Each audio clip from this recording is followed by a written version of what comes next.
College football columnist Brett McMurphy, ActionNetwork HQ. On Twitter at Brett_McMurphy. Joins us, Sikkim 365 Radio, 365 Sports with. Yeah, there's a clock, which nice segue there. The Pac-12 could be on the clock as far as how much longer they're going to be around.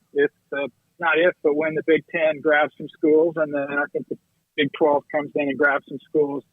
And I'm joking about that, but making fun of the Pac-12, but I think that's very likely. I hate that part of conference realignment, but you know what? The ACC raided the Big East, and the Big East football crumbled too. So it's just kind of how things work in college football these days. Brett, given everything that's kind of gone on in the last couple of weeks, you hear a lot of things about, some people think the Pac-12 will try to expand. Some people think that it might just stay where it is. But given the fact that the Big Ten has given no indication that or every indication that they would love to expand again, and there are teams that certainly make a lot of sense for them to do that with, what is a way forward that doesn't include the Pac-12 collapsing to you? The only way forward is if the Big Ten does not expand anymore. That's the only way forward, because if the Big Ten takes 3 or 4 teams from the Pac-12, then you're left with, 6 or 7 teams. So even if the Pac-12 right now would expand, who are you going to add? You can tell me, you can list whatever Mountain West schools you want, nothing against SMU. You can add SMU. It doesn't matter. You can add those teams, and if the Big Ten still comes calling, Oregon, Washington, Stanford, and Cal are gone. And so then what happens? Well, you know this by now. Everyone does. Arizona schools leave.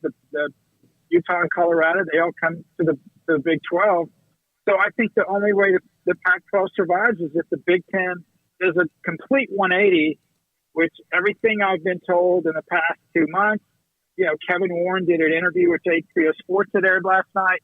He was asked specifically, do you foresee your conference going to 20 schools? He didn't say maybe. He didn't say we'll see. He said yes. Now, will that happen next week, next month, next year? I don't know. But I think it makes the most sense that if you're adding USC and UCLA in 2024, you bring in your other new members the same year, because that sets up time-wise for the Pac-12 to get out under the current grant of rights and not have to worry about signing a new grant of rights that would extend beyond 2024. Brett, you had the report about Oregon and some preliminary discussions with the Big Ten to kind of just, see how much sense everything makes.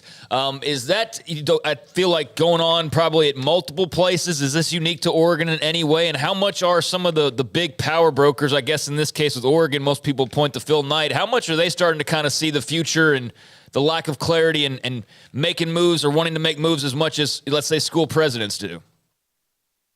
Well, the thing is, it's funny, I guess that's kind of how Twitter is nowadays. You report something and then everyone comes out and says, no, that's not accurate. So I'm used to that. But here's the deal. Yeah, schools call the Big Ten, schools call the SEC all the time. But that doesn't mean that they're having discussions. It's one-sided. This is both sides. Oregon had representatives in Chicago meeting with representatives of the Big Ten. And basically, these are lawyer types. They're going over all the fine details. They're trying to figure out, money-wise, they are, and I'm sorry, this is a play on words, making sure all their ducks are in a row.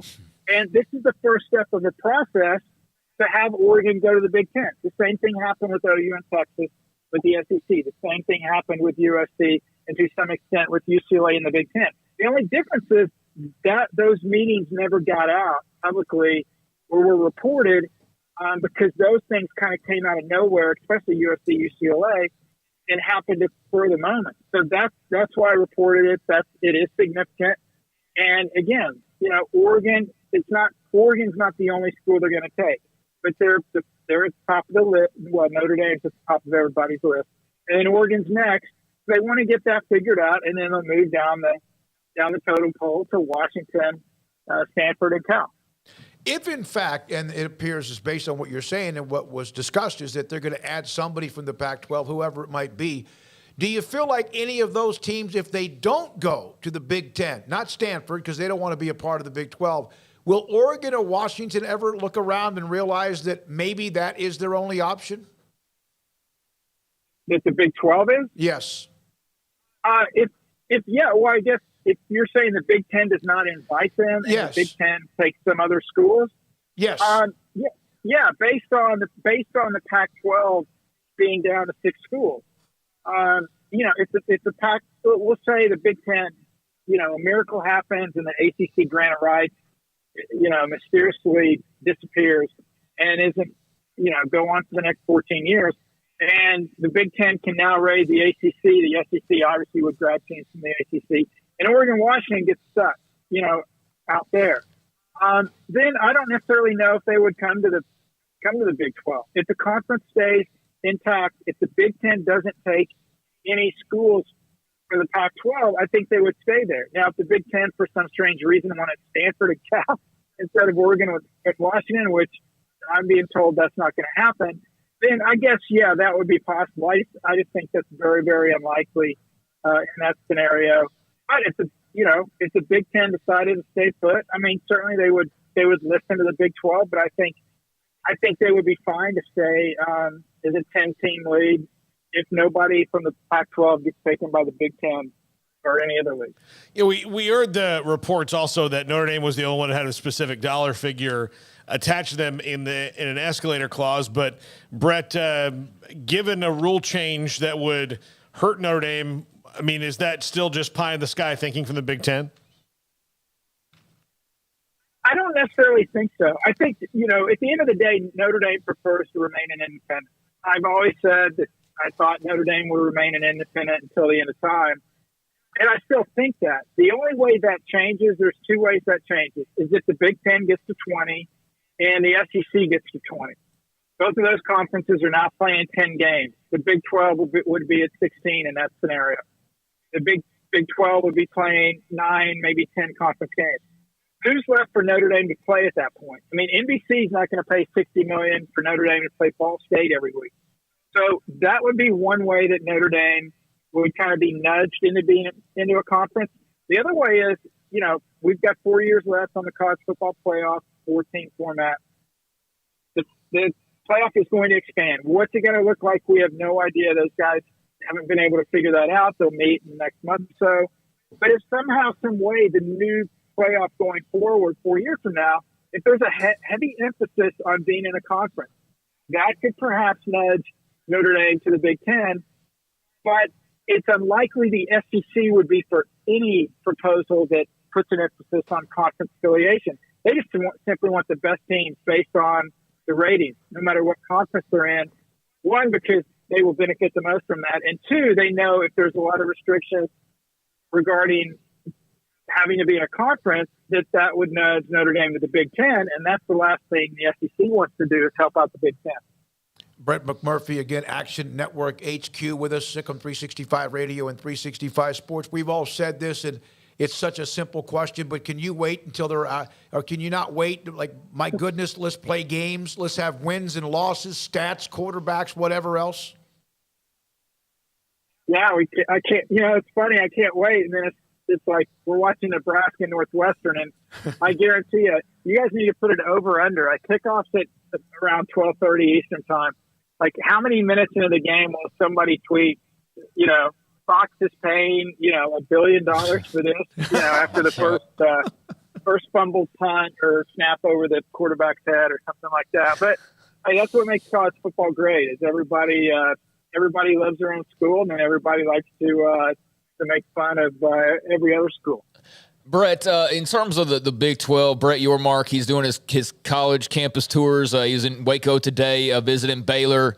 Obviously, their deal doesn't come up for, a couple, 2 to 3 years from now. But in the end, I mean, there's not going to be 3-4 super mega conferences. I mean, it's very clear that two are kind of pulling away, and the Pac-12 is in the midst of, some sort of transformation. What do you think ultimately is kind of the path for Brett Yormark and the Big 12? Do they just have to be on defense at all times? Are they avoiding the inevitable? Kind of how do you view the Big 12 in the grand scheme of things in this ever-changing, landscape? Well, I'm an Oklahoma State guy, and I know when he was in Stillwater, we let him ride a horse. So hopefully you guys had him wrestle a bear when he was in Waco. Look, I mean, and look, as an Oklahoma State alum, I'm being very honest with it. The Big 12 is in a great position. Why is that? Because they're better than the Pac-12? No, not necessarily. They might be. That's an argument. I could argue either way. They're in a better position because, very honestly, the Big 10 doesn't want anybody from the Big 12. Yeah. The SEC already got Texas and Oklahoma. They don't want anybody from the Big 12, or they would have took them already. So because of that, the Big 12 is in a better position than the Pac-12 because the Pac-12's future is dependent on what the Big 10 does. That's not the case with the Big 12. Nobody wants anybody from the Big 12. I say that as an Oklahoma State alum. That's the best position to be in. I mean, when Texas and OU left, there was concern that the Big 12 may implode. The Pac-12 may come in and scoop up some teams. And they had the opportunity. They decided they wanted to stay put. Why? Because those Big 12 schools would not have added value to them. That's probably smart. But now looking at it, they never probably could have envisioned the Big 10 would come in and take 6 of their schools. So the Big 12 is in great position. I think they'll end up with 16 schools. We talked about, we've got the 2 super conferences. I like to call them King Kong and Godzilla. Mm-hmm. You can figure out which one's which, whoever your favorite monster is. And then everybody else is just trying to survive. Right. We used to have 6 AQ conferences till the ACC raided the Big East. And unfortunately, I don't like this for college football, but I think we're only going to have 4 power conferences in the very near future, and that will be the Big 12 and ACC with King Kong and Godzilla. The Pac-12 has been around 107 years. I don't think they're going to make it 110 years. Brett, how do you think this will affect the schools as they make moves going forward? Do you think that they're all in earnest of trying to make a Pac-12 TV deal? If you're Oregon and Washington, are you 1 foot in, 1 foot out? Yeah, I mean, how enthusiastic is Oregon and Washington about signing a Pac-12 deal? And sources told me they're probably going to try to get a 5 to 6 year deal. But still, if let's say you guys were headed, you knew that you had talked with somebody else about another potential job, and it's very likely that you were going to get it. And oh, by the way, you were going to double your salary, and your boss comes to you and says, "Hey, we want you to sign a commitment for the next 5 years." You're going to stammer and stutter and, Craig Smoak, Kevin Warren, etc. When you have conferences that make, double the money and media rights come after you, there's nothing a commissioner can do. It's all up to the schools. And everyone likes to blame the conferences. Well, it's the conference's fault. The commissioner's not doing anything. Nobody forced OU and Texas to leave the Big 12. Nobody forced USC and UCLA to leave the Pac-12. These schools make their individual decisions based on what's best for the long-term security, or at least what they perceive the long-term security of those schools. And basically, the Pac-12 right now they're in a gunfight with a plastic sport, and it's not going to end up pretty, I don't think. Brett, thank you for your time. Craig, you got another follow-up with him? I mean, I could talk about this kind of stuff all day, Sure. but no, I think we can let Brett. I mean, my one question is Brett, how much, or have you heard anything on the SEC end of things? I mean, I know they get a big chunk of pie, but I know that they also are a very prideful bunch, and I can't imagine they're happy about seeing the Big Ten get this great deal and then another one that'll be coming down the pipeline before they get to renegotiate. Or are they fat and happy with the ESPN gig? Come on, none of these guys are ever fat and happy as far as money. Maybe fat, but not happy. Right. No, the SEC, they're going to get, the numbers haven't come out yet. They're going to get a monster deal that will be comparable with the Big Ten. And there will be, a number of people, probably myself, tweeting the value of each one. And then both conferences will dispute it and say, no, we make more, whatever. The SEC will just sit back and polish their 12 national championships in the last 16 years. Yeah. But I think, there's already been reports. I'm hearing the same thing. The SEC is looking to go to 9 conference games. So why do you do that? You add more inventory for your TV partners, and you increase the value of your TV partners. So I think they will be on, I'm not going to say equal because they all kind of spin it their own way. And again, keep this in mind when schools come out or conferences come out and say their school distributes X amount of revenue. That also includes money they make from the college football playoff. It includes money they get from bowl participation. It also includes money they get from the NCAA basketball tournament. So everybody kind of tweaks it a different way. But, yeah, don't feel too sorry about the SEC. They will be in the same neighborhood, perhaps even more than the Big Ten. We don't know. But the one thing that the Big Ten got right, and Kevin Warren did a masterful job, is he included multiple networks to compete against themselves. And now basically they'll be promoting the Big Ten on different channels, which that seems familiar. Doesn't the NFL do that? Yes. He took their model, copied it perfectly. The only negative about ESPN is they're strictly on ESPN Network and ABC, so they're not going to get a lot of cross-promotion. But ESPN can talk about it all day on all their studio shows ad nauseum, which obviously they feel adds value as well.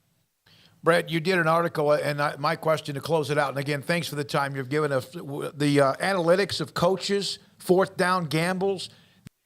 Created this company, and he got tired of watching TV and seeing all these coaches, continually punt on fourth down and make these decisions that math didn't back up. And so basically it's grown to over 100 schools, colleges. He's in, I think, about 50 high schools in the state of Texas, 70 FBS schools, 4 NFL programs. And basically, all the coaches I talk to, they call it a book. It's actually not a book, but it's a chart. And what it does is based on your field position, based on the score of the game, based on, are you an underdog? Are you a favorite? Based on a number of things. He's got an individual chart. And basically the guys can look at this chart, okay, if we get inside the 48-yard line, we're going for it on fourth down. And so what I talked to a lot of coaches, I talked to Sonny Dykes, Neil Brown of West Virginia, Lane Kiffin, they said the biggest thing is when you're going to go for it on fourth down, it changes your play calling when you're at second down, when you're at third down, because third and 10, you don't have to get 10 yards because you're going on fourth down. So you may run it, get 5 yards to put yourself in better position on fourth down. It's totally changed college football, analytics. So many people follow it now, but it was pretty fascinating. And there's actually, I got him to send me a copy of his sample chart. If you guys want to see it, it's ActionNetwork.com. And it's pretty cool because it's got, it's color coded like red, yellow, green, like a stop sign. And then it's got some black, which means don't ever do this. But, Neil Brown gave me a great example when he was coaching at Troy. 4th and 1 from his own 34. They're 35-point underdogs. During the second quarter, the book said go for it. He went for it. They scored a 66-yard touchdown. They ended up only losing to Clemson by 7 points as a 35-point underdog. Obviously, the goal is not to cover, but, it kept them in the game. Because if they would have punted, Clemson comes down, goes up 2 touchdowns, and the route's on. So it's pretty fascinating. And, I think you'll see more and more people do it. And obviously, I think fans already have noticed a lot more people that go for it on fourth down now compared with, even 5 or 10 years ago. I just put up the link to your story in our chat room on 365 Sports YouTube. So, Brett, thank you. You're right. Those two graphics and images, they actually look like bad weather situations with all the yellow and the red. Exactly. Thank you very much.